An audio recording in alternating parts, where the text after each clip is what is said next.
के श्लोक नंबर 62 में भगवान स्वयं कह रहे हैं कि अर्जुन उस परमेश्वर की शरण में जा जिसकी कृपा से परम शांति व शाश्वत स्थान अर्थात सतलोक को प्राप्त होगा।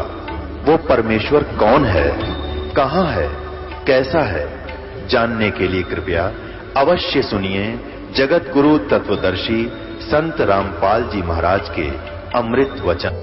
कहते हैं जो यज्ञ से बचे हुए अन्न को खाते हैं वो पाप से बच जाते हैं। अन्न, यज्ञ से बचा हुआ अन्न कैसे होता है? जैसे यहां पर पूर्ण परमात्मा कबीर जी को इष्ट रूप में पूजा जाता है, उसके नाम परमात्मा के निमित्त भोग लगाया जाता है। उस भोग के बाद उनका भोग निकाल करके शेष बचे हुए अन्न को पुण्यात्माओं में वितरित किया जाता है, भंडारा रूप में भी और प्रसाद, वैसे प्रसाद रूप में भी। परमात्मा को पहले भोग लगाया जाता है, उस शेष बचे हुए अन्न को, प्रसाद को पुण्यात्मा वही खाती हैं जो यहां पर आते हैं, वही पापों से बचते हैं क्योंकि वो शास्त्रानुकूल साधना कर रहे हैं। शास्त्रानुकूल साधक के जानबूझ कर पाप करने नहीं होते। आगे पिछले तो सभी माफ हो जाते हैं, पिछले तो सभी अपराध अक्षमा हो जाते हैं। भविष्य में आगे आने वाले हम जानबूझ कर तो करेंगे नहीं, जानबूझ के करेंगे तो हमारे नामखंड हो जाएगा, फिर आपके ऊपर वही फिर टट्टू सा लग जाएगा, दोनों कर्म फिर शुरू हो जाएंगे। और अनजानपने में पाप हो जाते हैं, उनको भी माफ परमात्मा कर देता है। तो क्या लिखा है कि आप यहां जो आते हैं वो शास्त्रानुकूल साधक हैं, और शास्त्रानुकूल साधक ही इस परमात्मा के, पूर्ण परमात्मा के भोग लगने के बाद शेष बचे हुए अन्न को खाते हैं, प्रसाद को प्राप्त करते हो। और आप ही उन पुण्यों से बचे हुए, शेष उन पापों से, आप उन पापों से बचे हुए, शेष उन पापों से नहीं बचे हुए। क्योंकि प्रथम तो साधना करते नहीं, कुछ करते हैं तो शास्त्र विरुद्ध करते हैं, वो भी व्यर्थ है। अब 14-15 मंत्र में तीसरे अध्याय के में निर्णायक ज्ञान दिया है, ये ध्यान से पढ़ें। अध्याय नंबर 3 का श्लोक 14 और 15 को इकट्ठा ही अनुवाद किया है। संपूर्ण प्राणी अन्न से उत्पन्न होते हैं। अन्न की उत्पत्ति वृष्टि यानी वर्षा से होती है। वृष्टि यज्ञ से होती है, वर्षा, और यज्ञ शास्त्रानुकूल साधनों से ही, यज्ञ विहित यानी शास्त्रानुकूल कर्मों से ही उत्पन्न होते हैं। दूसरे बगैर शास्त्रानुकूल किए हुए वो साधना ठीक नहीं होती। यज्ञ विहित कर्मों से उत्पन्न होते हैं। और कर्म समुदाय को तुम ये इन्होंने यहां गड़बड़ कर रखी है। ब्रह्मो उद्भवम, यहां लिखना चाहिए था ब्रह्म से उत्पन्न हुए। कर्म जो यहां हमने करने पड़ रहे हैं ये ब्रह्म से उत्पन्न हुए, ब्रह्म ने लगाए, काल ने। और ब्रह्म का अर्थ इन्होंने वेद कर रखा, नहीं, ये बिल्कुल गलत किया है। यहां लिखना था ब्रह्म को आप अविनाशी परमात्मा से उत्पन्न हुआ जान, जिस इससे सिद्ध होता है कि सर्वव्यापी परम अक्षर परमात्मा यानी परम अक्षर ब्रह्म, जो गीता जी अध्याय नंबर 8 के मंत्र 3 में जिसके विषय में कहा है, वो परम अक्षर परमात्मा है, सदा ही यज्ञ में प्रतिष्ठित है। प्रतिष्ठित, मुख्य। इसमें यह स्पष्ट कर दिया कि सभी प्राणी अन्न से उत्पन्न होते हैं। अन्न वर्षा से होता है, और वर्षा जो है शास्त्रानुकूल धर्म पुण्य करने से होती है। और यहाँ हम इस काल के लोक में आएंगे तो कर्म करना ही पड़ेगा। सतलोक में जाने के बाद हमें निष्कर्म में सिद्धि प्राप्त हो जाती है, वहाँ कोई कर्म नहीं करना होता। उस निष्कर्म में सिद्धि को प्राप्त करने के लिए, सतिथि को प्राप्त करने के लिए हमने यहाँ कर्म करने पड़ेंगे। तो ये कर्म यहाँ करने पड़े, और ये कर्म का विस्तृत यहाँ कर्म हमारे क्यों लगे? क्योंकि हम काल के गेल यहाँ पर आ गए, और काल ने ही यहाँ कर्म लगाए। करोगे तो पेट भरोगे, ना तो भूखे मरोगे। इसने ऐसा नियम बनाया। तो हमने कहते हैं ये काल ने, ब्रह्म ने, ये ब्रह्म से ये कर्म उत्पन्न हुए, इस काल के लोक में आए, तो ये शास्त्रानुकूल कर्म हमें करने पड़े। और कहते ब्रह्म की उत्पत्ति हुई उस अक्षर, परम अक्षर ब्रह्म तय।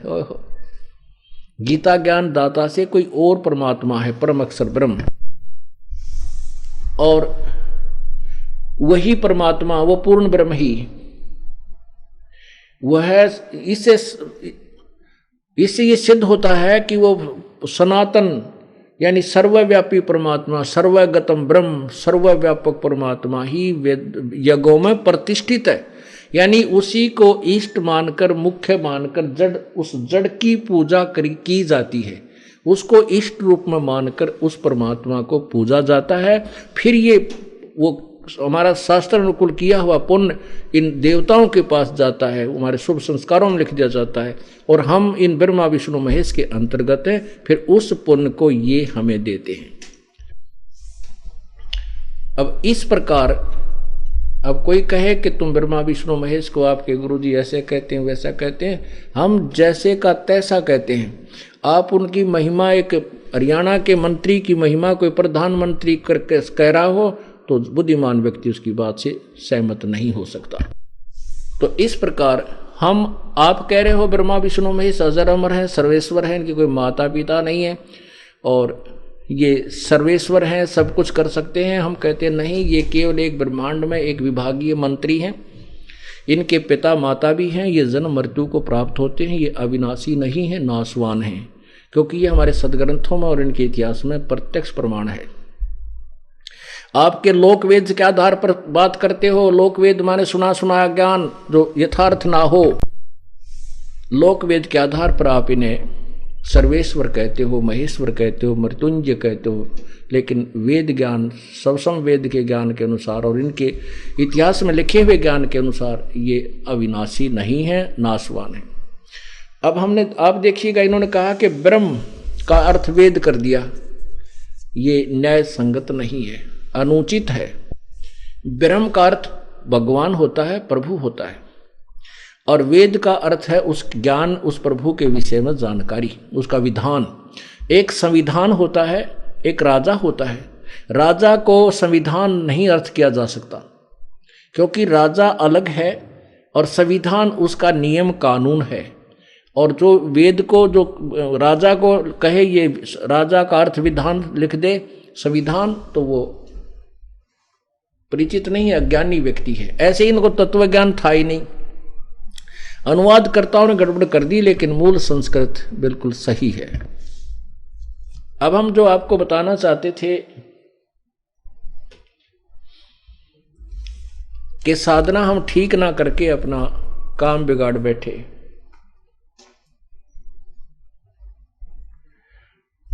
हम साधना ठीक ना करके अपना ये कर्म बिगाड़ दिया हमने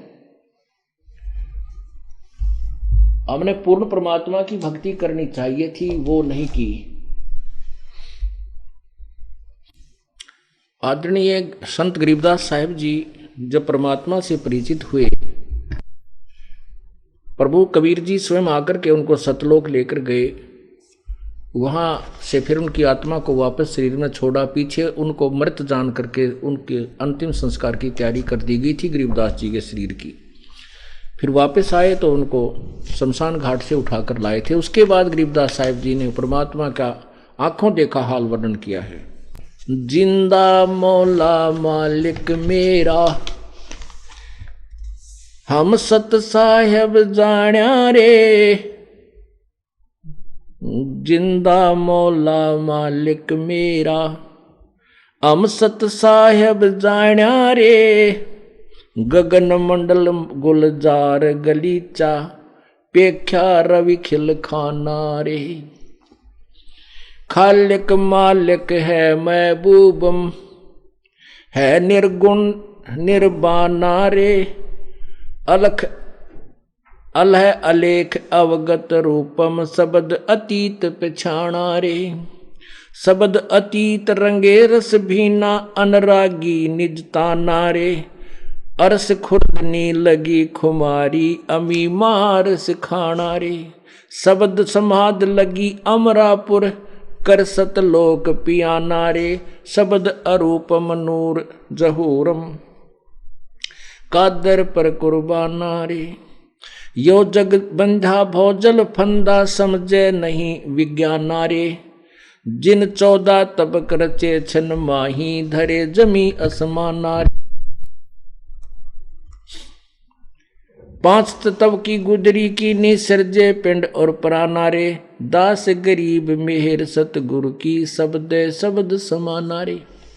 अब गरीबदास जी कहते हैं वो जिंदा मालिक मौला मेरा,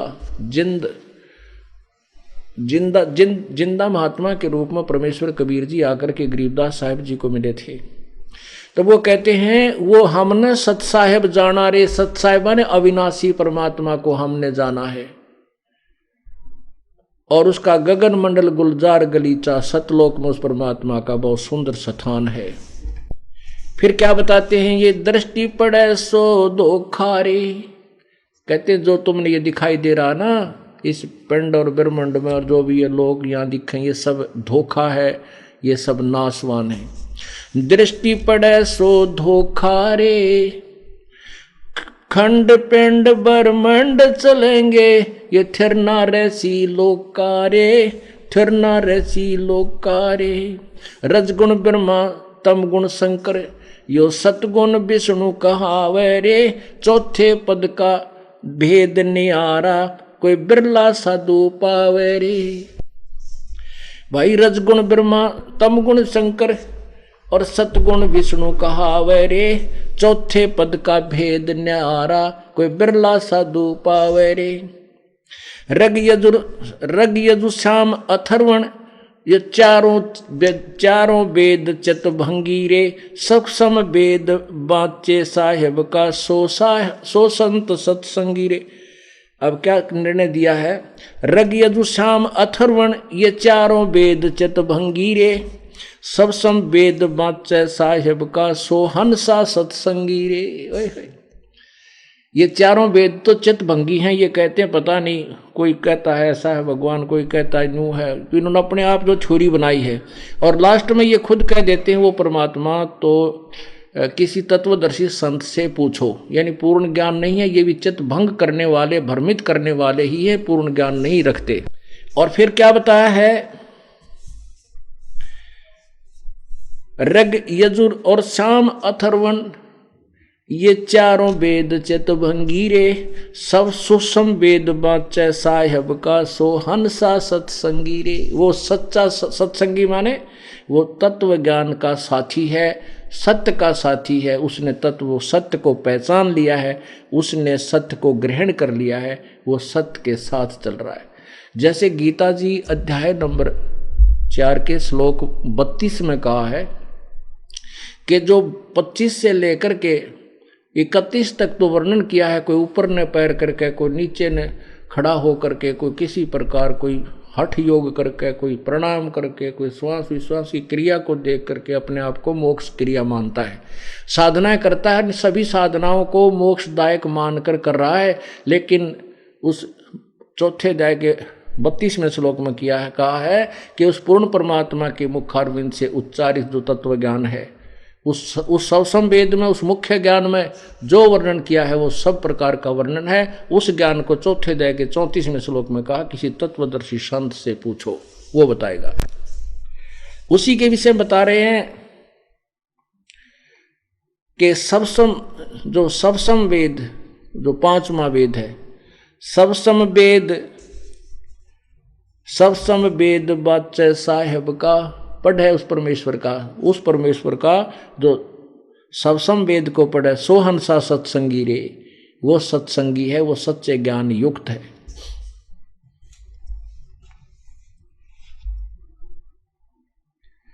अलंकार अघन रागी दृष्ट मुष्ट नहीं आवे रे। अकय लोक का भेद न जाने चारों वेद के गावे रे। आवे जावे सुहंसा कहिए परमहंस नहीं आया रे। 5 तत् तीनों गुण तूरा यो तो कहिए माया रे। सुन मंडल सुख सागर दरिया परमहंस परवाना रे। सतगुर मैली भेद लखाया है सतलोक निधाना रे। अगम दीप अमरापुर कहिए हिलमिल हंसा खेलै रे। दास गरीब देश वो दुर्लभ कोई सच्चा सतगुरु बेल रे। कहते हैं वो सतलोक बहुत दुर्लभ है, लेकिन कोई सच्चा संत सतगुरु सच्चा संत ही पूर्ण संत ही उसको तो आपको वहां सतलोक ले जा सकता है।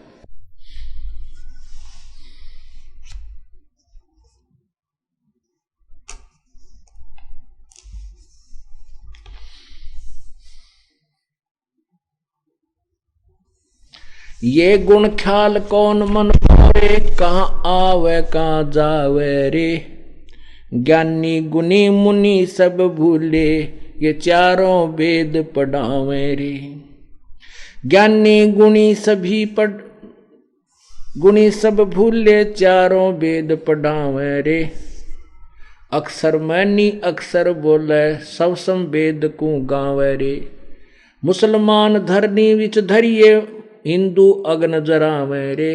दहु दीन की एक माटी, दूसरा कौन कहावे रे। सालग सिला जगत सब पूजे, 68 तीर्थ नावे रे। गरुड़ पुराण प्राणी सब सुनही, वो विधि पिंड बहुविध पिंड भरावे रे। अंत कोट 84 भटके, जन्म जन्म डैकावे रे। राजा प्रजा पशु पखेरी, पखेरु फिर शुक्र समान बनावे रे। पंच अग्नि झरने जल बैठे, धूम्र पान झुलावे रे। भंवर गुफा का घाट बिखम है, बंक नाल नहीं पावे रे। गगन मंडल में भाटी, सर्व चोखा फूल चवावे रे। परानंदनी कामधेन है, छिन छिन माही दुहावे रे। शंखों गुरु गर्द में मिल गए, चेलों को कौन छुटावे रे। ये नकली सांग नकली गुरु कहते, शंखों गुरु नरक में गए, इन चेल्यान कौन छुटावेगा, वो इनके गुरु नरक में जाएंगे। शंखों गुरु गर्द में मिल गए, चेलों को कौन छुटावे रे। जा मुर्शद की मैं बलिहारी, जो आत्म तत्व दर्शावे रे। अवगत सूरत अवगत मूरत, अवचल सूरत, सतगुर अलख लखावे रे। दिल दर्पण दुर्बीन कहा है, दिव चश्मे दर्शावे रे। रसना बिना राग रंग बोरे, सरबन बिना सुनावे रे। नाभ कमल में दम दरबानी, द्वादश मद समावे रे। 184 बहुर न भर में भरम, गर्भ 83 मिटावे रे। ओहम सोहम मध्य में लहर रंकार धुन लावे रे। किसी जिस भी संत ने परमात्मा पाया, इन्हीं मंत्रों का संकेत किया, इन्हीं का, बिल्कुल दूसरा नहीं। जैसा कल आपको नानक साहब जी के जन्म साखी में भी यही प्रमाण बताया था, उनके ग्रंथ साहब में भी ऐसा ही लिखा है, प्राण संगरी में भी यही संकेत है। परमात्मा हमें यही बताने की चेष्टा करते हैं कि इस काल ने आपको इतना भ्रमित कर दिया है, आपने बहुत समय से एक ऐसे अज्ञान को सुन लिया कि तत्व ज्ञान को सुनकर फटक जाते हो, घबरा जाते हो, सामने प्रमाण देखकर भी मन स्वीकार करने को तैयार नहीं होता है। इसका यही तरीका है, इसकी विधि यही है कि इस ज्ञान को बार बार सुने और फिर जब ज्ञान आपके कुछ दिन में समझ में आ जाएगा, अपनी सत साधना प्रारंभ कर दें। इस ज्ञान उपदेश लेने से पहले प्राणी को चाहिए कि अपने संशय को पूरा निवारण कर ले, और नाम लेने के बाद फिर अगर मगरम नहीं रहनी चाहिए। अगर आपके नाम लेने के बाद आपको किसी भी प्रकार का जो गुरुदेव के ज्ञान में, परमात्मा की विधि में आपके मन में ये आता है तो वैसे कह ऐसा नहीं हो सकता, तो आपका नाम खंडित हो जाएगा। क्योंकि जब आप गुरु शिष्य के रोल में आ जाओगे तो फिर आपको ब्लाइंड फेथ करना पड़ता है। परमात्मा पाने का तरीका है ब्लाइंड फेथ, यानी बिल्कुल पूर्ण विश्वास, अंधविश्वास कि फिर गुरुजी जो कहें वो सत्य है, सत्य है। और ऐसे ही परमात्मा तक हम पहुंच सकते हैं और कोई तरीका नहीं। लेकिन गुरु बनाने से पहले आपने कौवे से भी ज्यादा चतुर होना चाहिए। बहुत ध्यान से बार बार 100 बार सत्संग सुने, पूरे विस्तार से सुने और फिर नाम ले लेना चाहिए। पुण्यात्मा समझदार होते हैं, उनको 1-2 सत्संग में पूर्ण पता हो जाता है कि ये संत कितना ज्ञान रखता है। प्रमाण आपके सामने रह रह कर देता हूं, इसलिए देता हूं कि आपका भ्रम दूर हो जाए। और उपदेश लेने के बाद फिर आपके मन में जो दास मुख से शब्द निकाले, हृदय में पक्की जज्जा गुरु जी सत्य कहते हैं, क्योंकि ये प्रमाण के बिना बात करते नहीं। तो फिर आपके मन में ना तो कोई दोष उत्पन्न होगा, और जब तक आप कच्चे पक्के होकर नाम ग्रहण कर भी लोगे तो आपको बीच बीच में 100 प्रकार की बकवादियाँ आती रहेंगी जो आपके लिए भक्ति बाधक बनती रहेंगी। दूसरे वो प्राणी आते हैं यहाँ पर जो दुखी हैं, उनको ज्ञान की उनसे कुछ लेना देना नहीं है, उनका वो भी यहीं पर सेट होगा। उनको आते ही परमात्मा सुख देंगे, ऐसे सुख देंगे वो सोच भी नहीं सकता था कि ये सुख भगवान दे देता है वर्तमान में। फिर वो बेचारे आंख मीच कर बैठ जाएंगे, उनको जो हम बताएंगे वो बिल्कुल सही मानेंगे, गुरुजी जो करे सत्य है। तो पहले इनको सुख देते हैं, फिर कहते हैं तुमने 12 सत्संग कंटिन्यूस अटेंड करना है, हर महीने में 1 बार 2 बार आ जा तेरे भाग अच्छे। तो उसका हमारा उद्देश्य है कि यहाँ आने से आपको बहुत पुण्य होता है, क्योंकि आप बहुत पुण्यहीन हो चुके हो। जन्म जन्मांतर के अपने पुण्यों को समाप्त करके आपको पुण्यवान बनाने के लिए भी आपको बार बार यहाँ बुलाया जाता है। तो जो दुखी आते हैं उनको आते हैं परमात्मा, जो सच्चे दिल थे, जो बकवादाम आते हैं उनकी सुनाई होती नहीं, कति समर्पण करते थे परमात्मा आप बिना हमारा कोई नहीं, और हृदय से, क्योंकि परमात्मा आत्मा के साक्षी हैं, इस मन के नहीं है। तो उनको वैसे सुख देता, फिर वो अपने आप आने लग जाते हैं कि मैं बहुत सुख होया, और गुरु जी का आदेश है कि आना है तो हम आते हैं। आते फिर कुछ दिन में ये ज्ञान को ये भी रंगे जाएंगे। गीता जी में लिखा है कि विद्वान पुरुष अविद्वानों को समझाएं, यानी अशिक्षितों को, और अशिक्षित विद्वानों की बातों को सुनकर उस नाम ले लेंगे, वो भी मोक्ष को प्राप्त हो जाएंगे। लेकिन इसका दुरुपयोग कर लिया उन नकली गुरुओं ने, इस श्रद्धा का कि श्रद्धालु ब्लाइंड फेथ करते हैं, अंधविश्वास कर लेते, गुरु जो कह रहे हैं सही कहते हैं, इसी का दुरुपयोग करके करोड़ों की संख्या में लोगों को भ्रमित कर दिया।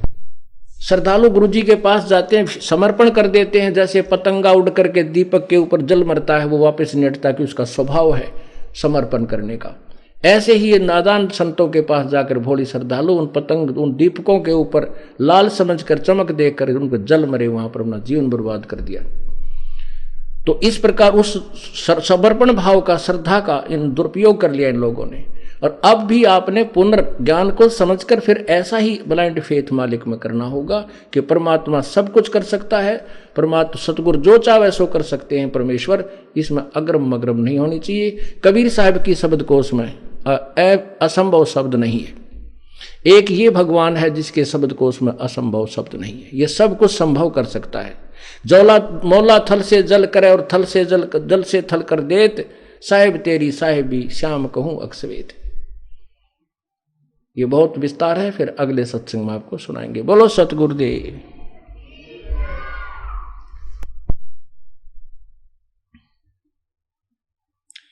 कर जोरूं विनती करूं, धरूं चरण पर शीस, गुरु राम देवानंद जी महाराज ने दियो नाम बख्शीश। कोटि कोटि सिजदा करूं, कोटि कोटि प्रणाम, चरण कमल में राखियो मैं बंदी जाम गुलाम। कूता तेरे दरबार का मोतिया मेरा नाम, गले प्रेम की जेवड़ी जा खेचो वहाँ जाऊं मैं। तो करो तो बावड़ू, दूर दूर करो तो जाऊं, जो राखो तो ही रहूं, जो देवो सो खाऊं।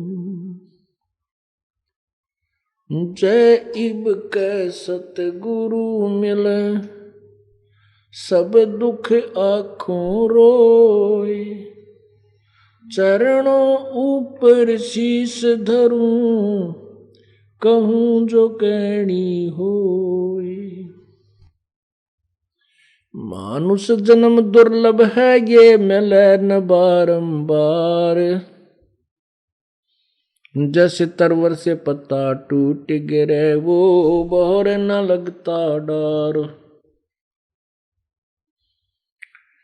भाई लूट सको तो लूटियो, राम नाम की लूटे, पीछे फिर पछताओगे प्राण जाएंगे छूट। नहीं भरोसा देही का ये विनस जावे छन माही, श्वास उश्वास में नाम जपो और यतन कछु नाही।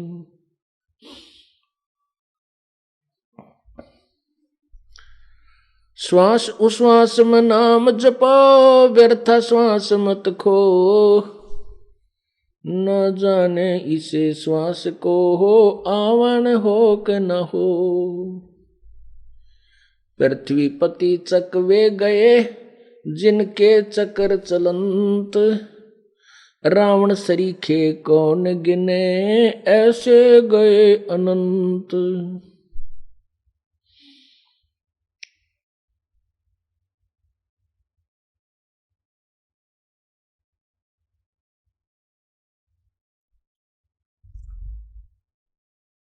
परमपिता परमात्मा, सारी सृष्टि के रचनहार, कुल मालिक कबीर परमेश्वर जी सारी सृष्टि के रचनहार, ये सृष्टा है, सबके पालनहार यही विष्णु है, और सर्व के रचनहार होने के कारण यही वास्तव में ब्रह्मा है। ब्रह्मा जो इनके काल का पुत्र है, ये ब्रह्मा ये भी कहलाता है। जैसे एक मंत्री होता है सेंटर का, एक मंत्री होता है स्टेट का, बहुत अंतर होता है। इसी प्रकार वो परमात्मा के गुणों से ही वेदों से यहाँ अपने पुत्रों के नाम लिखे जाते हैं। वास्तव में विष्णु यानी सर्वव्यापक और सबका पालन करता, सबकी व्यवस्था करने वाला कबीर परमेश्वर ही विष्णु है, और वही वास्तव में ब्रह्मा है। शिव का अर्थ होता है मंगलकारी, शिव का अर्थ शक्ति भी होता है। तो वास्तव में परमात्मा कबीर जी के अंदर ही ये सभी उपमाएं विद्यमान हैं। उन्हीं की उपमा से ये नीचे वालों ने अपने पुत्रों की अपनी व्यवस्था का एक नाम रखा है। वो कबीर परमेश्वर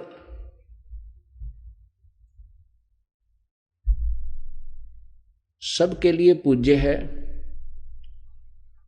जैसे गीता जी अध्याय नंबर 15 के मंत्र नंबर 4 में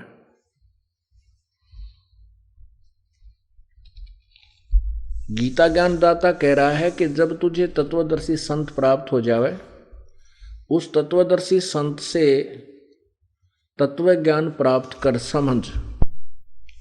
उसके पश्चात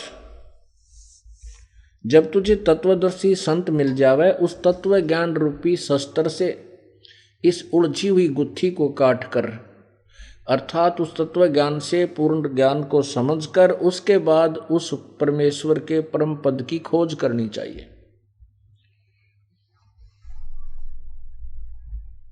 जहां जाने के उपरांत साधक फिर लौटकर संसार में नहीं आता, अर्थात पूर्ण मोक्ष प्राप्त कर लेता है। और जिस परमेश्वर ने सर्व ब्रह्मांडों की रचना की है, वही वास्तव में सबका सृष्टि रचनहार है। और गीता ज्ञानदाता कहता है कि मैं भी उसी की शरण में हूं। आज सुबह के सत्संग में पुण्यात्माओं ने सुना था गीता जी अध्याय नंबर 3 के श्लोक नंबर 14-15 में, उसमें स्पष्ट किया है कि सब प्राणियों की उत्पत्ति अन्न से होती है, अन्न वर्षा से होता है, वर्षा यज्ञ से होती है, और यज्ञ शास्त्र अनुकूल शास्त्र विधि अनुसार साधना करने से यज्ञ वास्तविक यज्ञ होती है।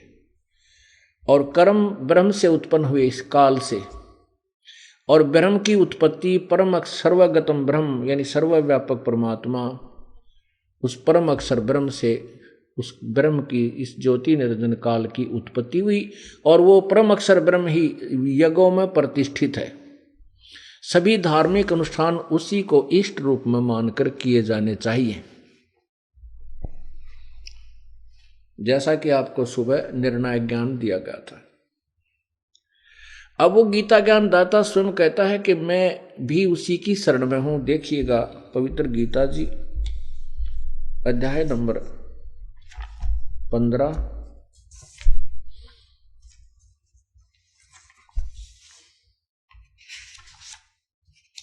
ये देखिएगा पवित्र गीता जी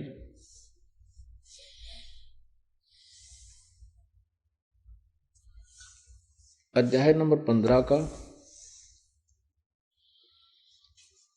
अब ये श्लोक नंबर 1 से प्रारंभ करें तो अच्छा रहेगा।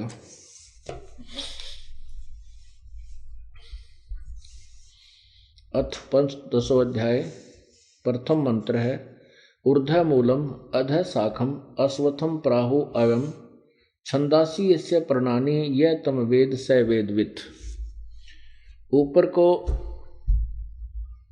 को जड़ वाला और नीचे ऊपर को जड़ पूर्ण परमात्मा रूपी जड़ वाला, यानी उस परम अक्षर ब्रह्म पूर्ण परमात्मा रूपी जड़ वाला, ये ऊपर को जो जड़ है वो तो पूर्ण परमात्मा समझो संसार रूपी वृक्ष की। ये पूर्ण परमात्मा तो मूल है, जड़ है, जहां से पूरे पौधे को खुराक आहार मिलता है। और गीता ज्ञान दाता ने केवल इतना ज्ञान दिया कि ऊपर को मूल है, नीचे को तीनों गुण रूपी शाखा है, ये तीनों गुण रूपी शाखा बस। उसके बाद ये बताया कि जो पूर्ण संत तत्वदर्शी संत होगा इस वृक्ष के पूरे टहनी और डारों को और तने को पूर्ण निर्णायक ज्ञान देगा, वो समझ लेना तत्वदर्शी संत है। गीता ज्ञान दाता ने केवल बताया कि ऊपर को जड़ है, नीचे को तीनों गुण रूपी शाखा है, नथिंग एल्स। इतना ज्ञान दिया है और कहता है मैं इसके विषय में पूर्ण जानकारी नहीं रखता, इसके विषय में कोई तत्वदर्शी संत बताएगा। अब देखिएगा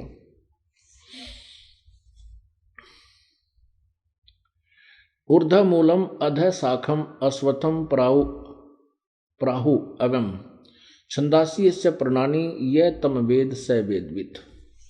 ऊपर को जड़ वाला,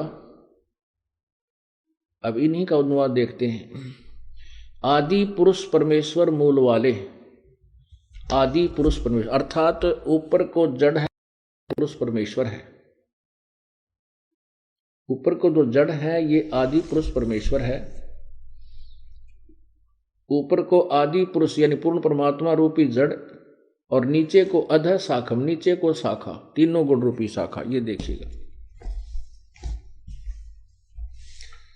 आदि पुरुष परमेश्वर रूप मूल वाले अधः शाखम, ये ब्रह्मा रूप मुख शाखा वाले नहीं, ये अनुवाद बिल्कुल गलत किया है। यहां देखिए इस 2 नंबर अनुवाद में इन्होंने ही अधः का अर्थ क्या किया है।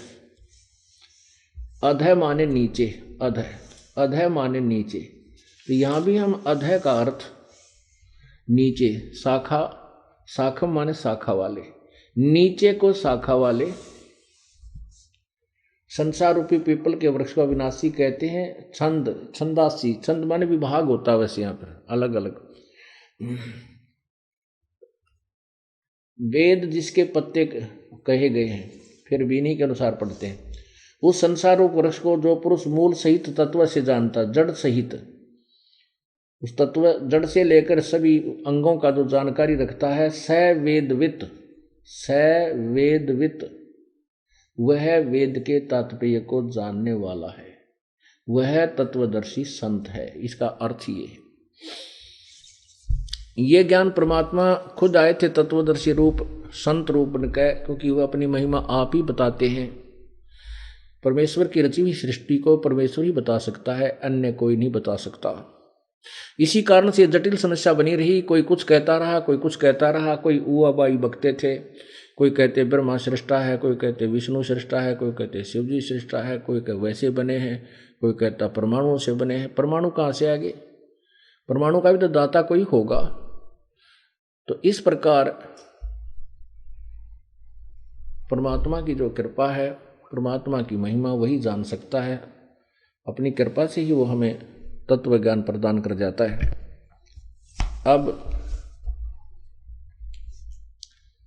इसमें स्पष्ट कर दिया है कि ऊपर को जड़ वाला नीचे को तीनों गुण रूपी, तीनों नीचे को शाखा वाला, जो इस तत्व, जो इन वृक्ष के पूरे सब अंग बता देगा, मूल सहित बतावेगा, वो तत्वदर्शी संत होगा। तत्वदर्शी संत की पहचान बता दी। कबीर परमेश्वर ने बताया है कि अक्षर पुरुष एक पेड़ है, निरंजन वा की डार, और तीनों देवा शाखा है, ये पात रूप संसार।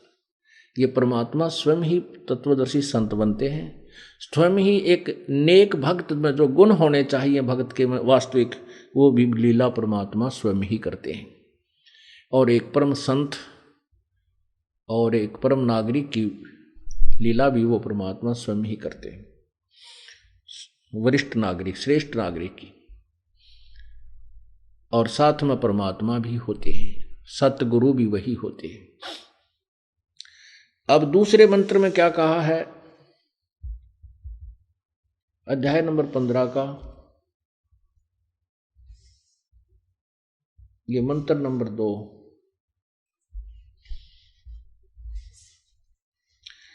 अधः च ऊर्ध्वं परसता तस्य शाखा गुण प्रवर्धा, विषय प्रवाला अधः च मूलानि अनुसंस्थानि सत्तानि कर्मानुबंधनी मुनिश्लोके।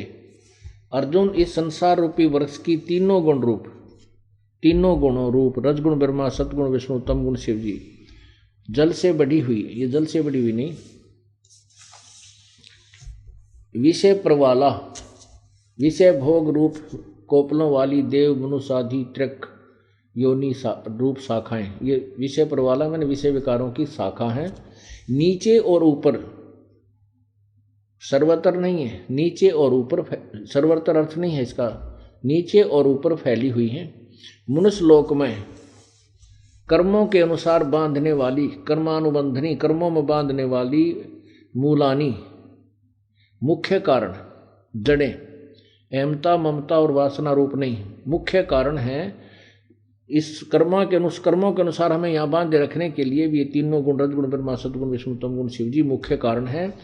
और भी नीचे और ऊपर ये व्याप्त हो रही है, सभी लोकों में नहीं है। अब यही बात समझ में नहीं आई, क्योंकि इनको ज्ञान तो कुछ था ही नहीं। अनुवादकर्ताओं को केवल संस्कृत जानते थे, इनको कोई ज्ञान नहीं था, तत्व ज्ञान नहीं था, आध्यात्मिक ज्ञान से अपरिचित थे। ये देखिएगा, ये एक ब्रह्मांड का चित्र है, और इसमें ये पृथ्वी लोक है, ये पृथ्वी लोक है, ये वाला, और ये नीचे पाताल लोक है, और ऊपर इससे स्वर्ग लोक है। ये पृथ्वी लोक पर ये ज्ञान बोला जा रहा है। इसमें लिखा है कि नीचे पाताल लोक में और ऊपर स्वर्ग लोक में, इन तो तीन लोकों के ऊपर रजगुण ब्रह्मा, सतगुण विष्णु, तमगुण शिव जी की सत्ता है। एक एक विभाग के मंत्री हैं इन तीन लोकों में, इनकी अपनी राजधानी अलग से है, ऊपर और नीचे फैली हुई, सर्वत्र नहीं है। अनुवादकर्ताओं ने ये गलतियां की हुई हैं, ये अपरिचित थे तत्व ज्ञान से। अब देखिएगा, यही अध्याय नंबर 15 का श्लोक नंबर, अब हम 3 पढ़ेंगे, 2 आपने पढ़ दिया। इस संसार वृक्ष का स्वरूप जैसा कहा है वैसा यहाँ विचार काल में, यानी मेरे और तेरे डिस्कशन में, मैं तुझे तो गीता का ज्ञान दे रहा हूं, इस विचार काल में नहीं पाया जाता, क्योंकि न तो इसका आदि है और न अंत है, तथा न इसकी अच्छी प्रकार सतिथि है। इसलिए इस सुविरुद्ध मूलम, अति दृढ़ मूल वाले, अहमता ममता और वासना रूप नहीं, अति दृढ़ मूल वाले, यानी जो मूल रूपी भगवान है, सतलोक है, वो तो बिल्कुल दृढ़ है, अविनाशी है। और पीपल, संसार रूपी पीपल के वृक्ष को दृढ़ असंग शस्त्रेण, वैराग रूप शस्त्र द्वारा छित्वा माने काट कर, इसका अर्थ है तत्व ज्ञान रूपी शस्त्र द्वारा काट कर, यानी तत्व ज्ञान रूपी शस्त्र द्वारा काट कर, अर्थात तत्व ज्ञान से समझ कर। उसके पश्चात चौथे में, उसके पश्चात उस परम पद रूप परमेश्वर को भली भांति खोजना चाहिए, जिसमें गए हुए पुरुष फिर लौटकर संसार में नहीं आते, अर्थात वो पूर्ण मोक्ष प्राप्त करते हैं। और जिस परमेश्वर से इस पुरातन संसार वृक्ष की प्रवृत्ति विस्तार को प्राप्त हुई है, अर्थात जिसने ये सृष्टि की रचना की है, उसी आदि पुरुष नारायण के मैं शरण हूँ। गीता ज्ञान दाता कहता है उसी के शरण मैं हूँ। इस प्रकार दृढ़ निश्चय करके परमेश्वर का मनन और निधिध्यासन करना चाहिए। इसमें क्या बताया है कि तीनों गुण रूपी शाखा, रजगुण ब्रह्मा, सतगुण विष्णु, तमगुण शिव जी। अब ये समझने के लिए, क्योंकि ये गीता ज्ञान है और ये तत्व ज्ञान है, तत्व ज्ञान को समझने के लिए जो हमने लोकवेद सुना हुआ वो आड़े अड़ जाता है। हमने ये सुना है कि ब्रह्मा विष्णु में ही अविनाशी हैं, इनके कोई सृष्टि, इनके कोई जन्मदाता नहीं है। तो इसलिए हमें ये एक बार यदि सीधा बता दिया जाए कि ये रजगुण ब्रह्मा, सतगुण विष्णु, तमगुण शिव जी तो शाखा हैं, तो नहीं जचती, क्योंकि हम इनको सर्वेश्वर मान चुके हैं, सबके मालिक मान बैठे हैं, हमारी बुद्धि उल्ट फिट हो चुकी है। उसको सेट करने के लिए ये तत्व ज्ञान रूपी जो शस्त्र है, हमारे शास्त्र हैं, शस्त्र हैं, इन्हीं का सहयोग लेना पड़ेगा।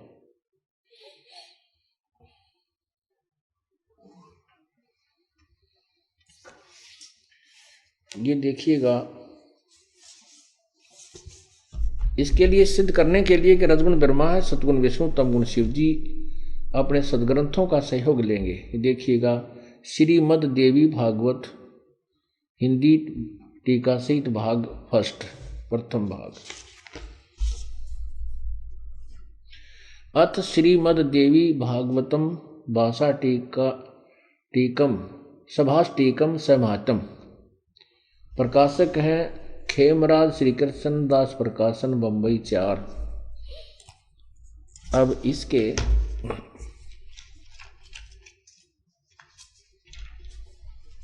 तीसरे सकंद में आते हैं। अथ श्री मद देवी भागवते भाषा टीका युक्ते तृतीय सकंद है प्रारंभते। ये तीसरा सकंद यहां से प्रारंभ होता है। अब हम इसके प्रश्न नंबर 11 को पढ़कर सुनाएंगे, कुछ अंश जिसकी हमें आवश्यकता है। ये पृष्ठ 11 है, देवी भागवत। ये है अध्याय नंबर 3 और इसमें अध्याय नंबर 3 के श्लोक नंबर 8 में 7 समाप्त होता है, 8वां प्रारंभ होता है। हिंदी पढ़ेंगे पहले हम। हे माता, यदि हमारे ऊपर आप सदा आप दया युक्त हो तो हमको तमोगुण में किस प्रकार प्रदान किया। शिव जी बोल रहे हैं, शंकर भगवान। ब्रह्मा रजोगुण और हरि सतोगुण युक्त किए। युक्त क्यों किए?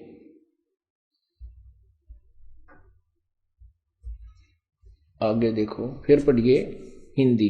8वां श्लोक प्रारंभ होता है। हे माता, यदि हमारे ऊपर सदा आप दयायुक्त हो तो हमको तमोगुण में किस प्रकार प्रदान किया। ब्रह्मा रजोगुण और हरि सतगुण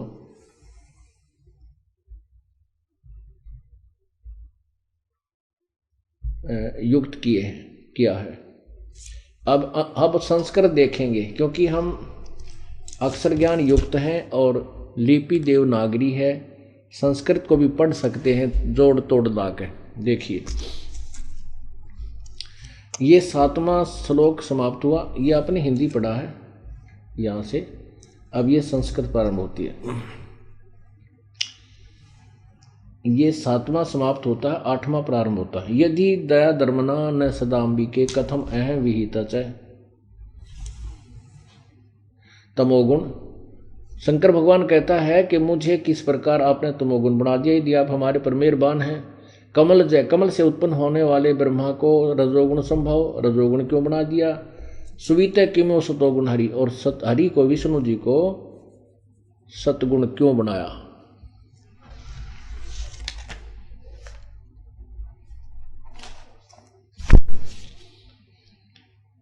इति सिद्धम रजगुण ब्रह्मा है, सतगुण विष्णु, तमगुण शिव जी। अब इस संसार रूपी वृक्ष को हम समझे कि ऊपर को जड़ वाला जो पूर्ण परमात्मा जड़ है, और तना इसकी ये परब्रह्म है, और एक डार निकलती है वो ब्रह्म है, और डार के आगे 3 शाखा हैं, वो ब्रह्मा विष्णु महेश, रजगुण ब्रह्मा, सतगुण विष्णु, तमगुण शिव जी रूपी शाखा है, और हम आगे पात रूप संसार है। तो इसमें यह बताया है कि गीता ज्ञानदाता कहता है कि यहां जो मैं वर्णन कर रहा हूं मुझे इसके विषय में कोई ज्ञान नहीं है, क्योंकि मैं इसके आदि और अंत से परिचित नहीं हूं।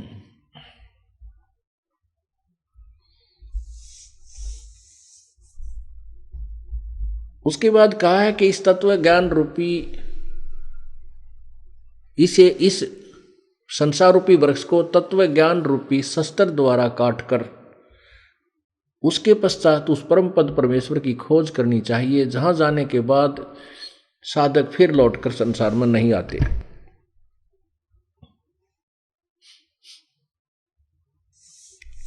और फिर कहता है कि वो जिस परमेश्वर से संसार रूपी वृक्ष की सृष्टि रचना हुई है, और उसी आदि पुरुष नारायण के मैं शरण हूं, मैं उसी के अधीन हूं। और यही गीता जी अध्याय नंबर 3 के मंत्र 14-15 में स्पष्ट हुआ है कि ब्रह्म की उत्पत्ति परम अक्षर ब्रह्म से हुई है, और वही परम अक्षर ब्रह्म सब यज्ञों में प्रतिष्ठित है, वही इष्ट रूप में पूज्य है। फिर गीता जी अध्याय नंबर 18 के कुछ श्लोक आपको पढ़कर सुनाते हैं, जिससे ये तत्व ज्ञान निखरेगा।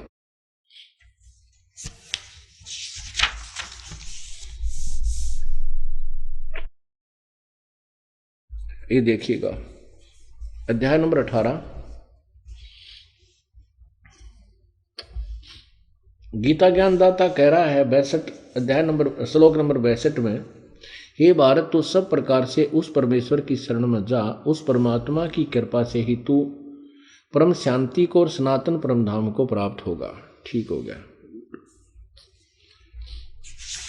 18वां अध्याय के लास्ट अंतिम श्लोक चल रहे हैं। 18वां अध्याय अंतिम अध्याय है, और उसके अंतिम श्लोक चल रहे हैं, अंतिम ज्ञान चल रहा है, वार्ता का अंत होने जा रहा है।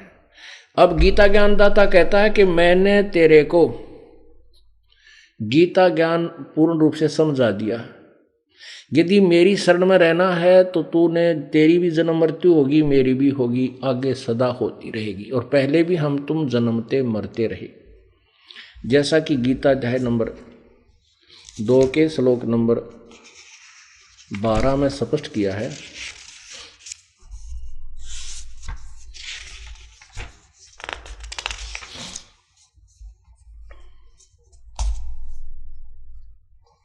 ये देखिएगा, अध्याय नंबर 2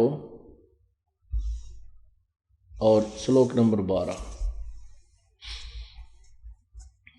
न तो ऐसा है कि मैं किसी काल में नहीं था, अथवा तू नहीं था, अथवा ये राजा लोग नहीं थे, और न ऐसा है कि इससे आगे हम सब नहीं रहेंगे। क्या सिद्ध कर दिया कि मैं और तू और ये सभी सामने सैनिक खड़े, ये पहले भी जन्मे थे, वर्तमान में भी हैं और आगे भी रहेंगे। ये ना सोच के हम पहले ना थे, अब वर्तमान में ही हैं, आगे ना होंगे, हम तेरी मेरी जन्म मृत्यु सदा होती रहेगी। फिर गीता अध्याय नंबर 4 के श्लोक नंबर 5 में और 9 में स्पष्ट किया है।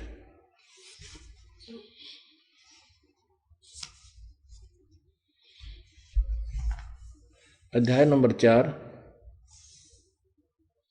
और श्लोक नंबर 5 है, यहां इसको यहां अनुवाद किया है। हे परंतम अर्जुन, मेरे और तेरे बहुत से जन्म हो चुके हैं, उन सबको तू नहीं जानता, मैं जानता हूं।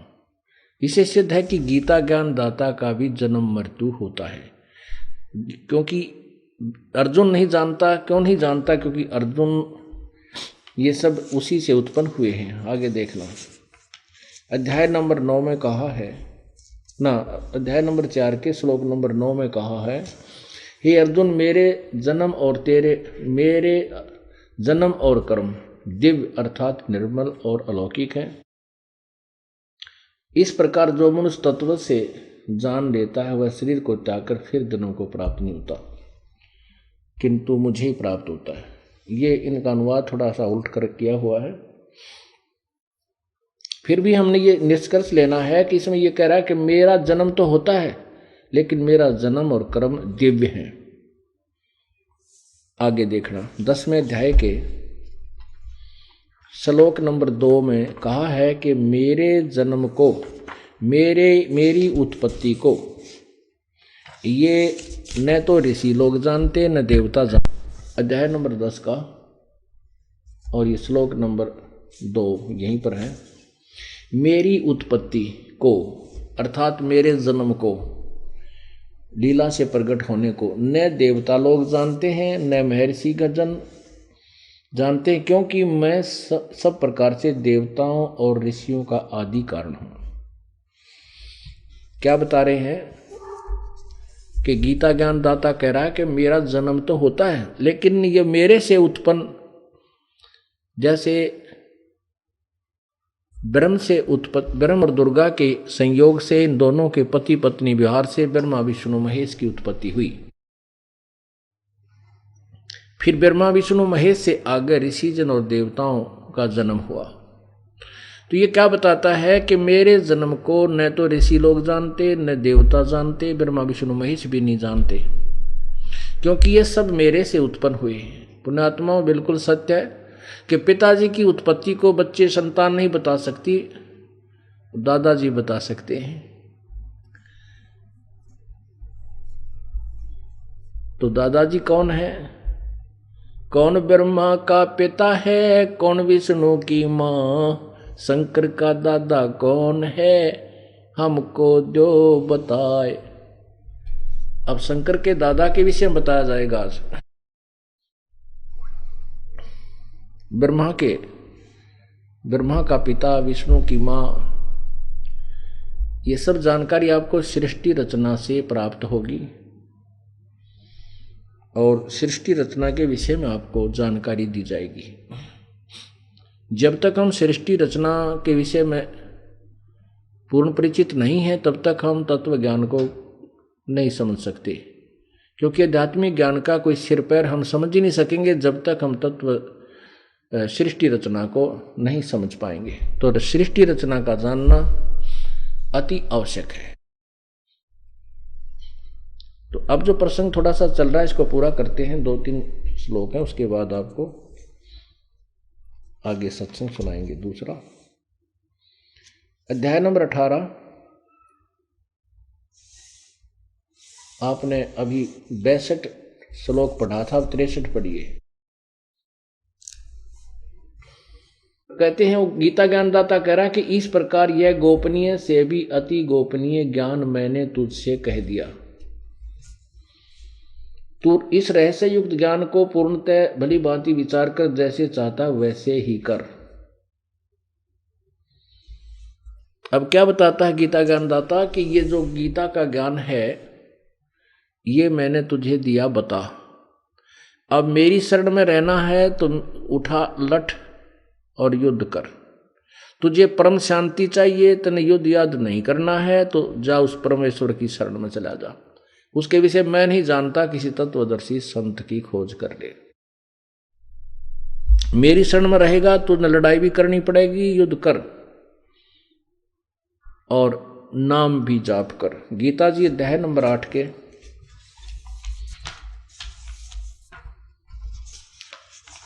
जैसे आपने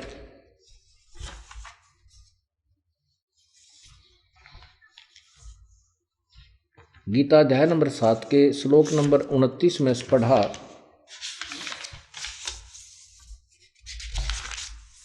देखिएगा अध्याय नंबर 7 श्लोक नंबर 29। जरा मरण मोक्षाय माम आश्रित्य यतन्ति ये 29वां अध्याय है।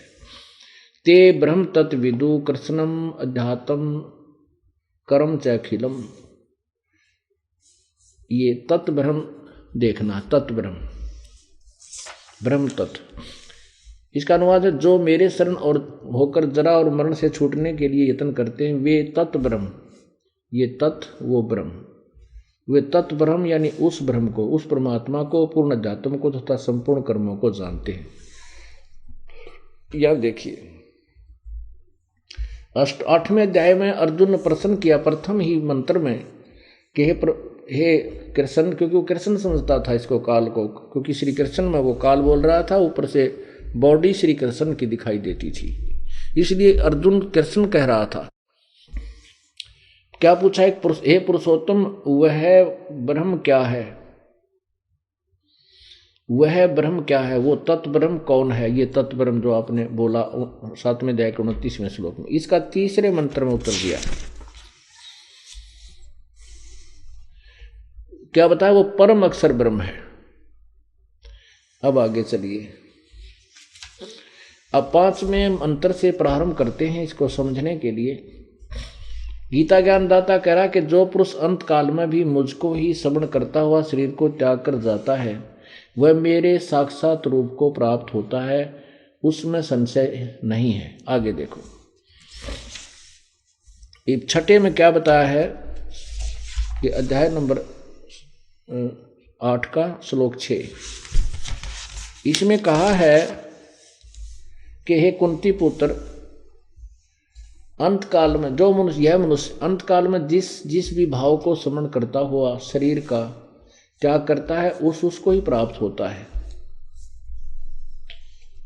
क्योंकि वह सदा उसी भाव में भावित रहता है। इसका वास्तविक अर्थ ये है कि जो साधक जिस भी इष्ट का उपासक है और वो अंत समय तक, अंतिम श्वास तक उसकी साधना करता हुआ शरीर त्याग जाता है तो उसी को प्राप्त होता है। ब्रह्म का साधक ब्रह्म को प्राप्त होता है, पूर्ण ब्रह्म का साधक पूर्ण ब्रह्म को प्राप्त होता है। ये नियम है, ऐसा नियम बताया है। इसलिए 7वें अध्याय में कहा, 8वें अध्याय के 7वें श्लोक में कहा है कि सब प्रकार से, इसलिए अर्जुन सब समय में निरंतर मेरा स्मरण कर और युद्ध भी कर, मुझ में अर्पण किए हुए मन बुद्धि युक्त होकर तू निसंदेह मुझको ही प्राप्त होगा। अब यहां तक गीता ज्ञान दाता ने 8वें अध्याय के 3 मंत्र में बता दिया वो परम अक्षर ब्रह्म है जो पूजा के योग्य है, और जिसको तत्व ज्ञान पता प्राप्त हो गया और उसको सभी आध्यात्मिक कर्म का ज्ञान हो गया और उस तत्व ब्रह्म के विषय में वो परिचित हो गया, वो फिर कभी इस यहाँ की कोई वस्तु की इच्छा नहीं करता, वो केवल जन्म मरण से छूटने का प्रयत्न ही करता है। अब कहता है कि 8वें अध्याय के 5वें श्लोक में कहा है कि तू मेरा स्मरण कर, तू अंत काल में मुझको ही स्मरण करता हुआ शरीर को त्याग कर जाता है। जो पुरुष अंत काल में मुझ में ही स्मरण करता हुआ त्याग कर जाता है वह मेरे साक्षात रूप को प्राप्त होता है। वैसे तो ये किसी के सामने आता नहीं, इसका अर्थ गलत किया उन्होंने। भावम, ये देखिए 8वें अध्याय का ये 5वें मंत्र में कहा है कि जो पुरुष अंत काल में भी मुझको ही स्मरण करता हुआ शरीर को त्याग कर जाता है वह ये स मत भावम, इसका अर्थ है मेरे भाव में भावित रहता है, और ये साक्षात नहीं इसका अर्थ बनता, वह मद भावम, मेरे ऊपर ही भावुक बना रहता है, यानी वो मेरे से ही परिचित है, मेरे तक ही उसकी आस्था है, मेरे में आस्था वाला बना रहता है, और इसमें संशय नहीं।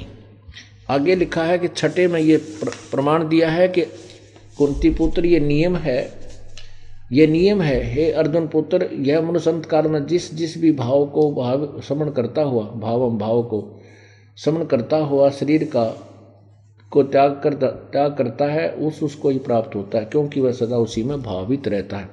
तत्भाव भावित, उस भाव में भावित रहता। अब 7वें में कहा कि इसलिए तू सब समय मेरा निरंतर मेरा स्मरण कर और युद्ध भी कर, मुझ में अर्पण किए मन बुद्धि युक्त होकर निसंदेह तू मुझको ही प्राप्त होगा। 8वें अध्याय के 5वें और 7वें श्लोक में तो कहा कि तू मेरा स्मरण कर, तुझ में पूरी आस्था रख और युद्ध भी कर, तो मुझे ही प्राप्त होगा। अब 8, 9 और 10 मंत्र में स्पष्ट किया है कि वो परमात्मा जो परम अक्षर ब्रह्म, जिसके बारे में 8वें अध्याय के 3रे श्लोक में कहा है, वो उस परमात्मा की भक्ति जो करता है अंत समय में प्राणों को त्याग कर जाता है, तो उसी को प्राप्त होता है। अब देखिएगा अध्याय नंबर 8 के श्लोक नंबर 8, 9, 10 3 में कंटिन्यूस बताया है कि उस परम अक्षर ब्रह्म की जो पूजा करता है। अध्याय नंबर 8 श्लोक नंबर 8 से प्रारंभ करेंगे। ये 8 है।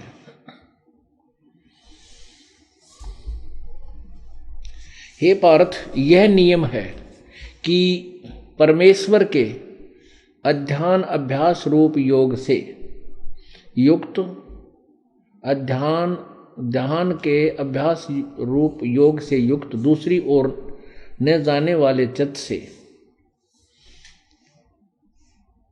निरंतर चिंतन करता हुआ मनुष्य परम प्रकाश रूप दिव्य पुरुष को अर्थात परमेश्वर को ही प्राप्त होता। अब आगे स्पष्ट गीता ज्ञान दाता कह रहा है कि ये नियम है कि अंत समय में जो परमेश्वर के ध्यान अभ्यास रूप, ध्यान रूपी अभ्यास में युक्त होता है,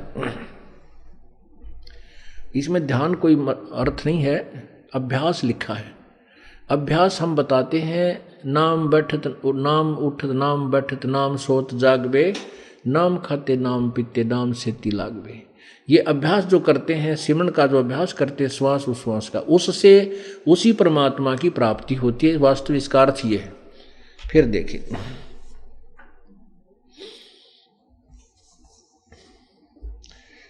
8वें अध्याय का 8वां श्लोक आपको सुना रहा हूं। हे पार्थ, यह नियम है कि परमेश्वर के अभ्यास योग युक्तेन, अभ्यास रूप योग से, ध्यान के नहीं, परमेश्वर के अभ्यास रूप योग से युक्त दूसरी ओर न जाने वाले चित्त से, यानी एक ही प्रभु की भक्ति करने वाला निरंतर चिंतन करता हुआ परम दिव्य पुरुष, उस परम अक्षर पुरुष अर्थात परम दिव्य परमेश्वर पुरुष को अर्थात परमेश्वर को ही प्राप्त होता है। अब 9वें में फिर देखो, इसमें स्पष्ट लिखा भी है कवियम।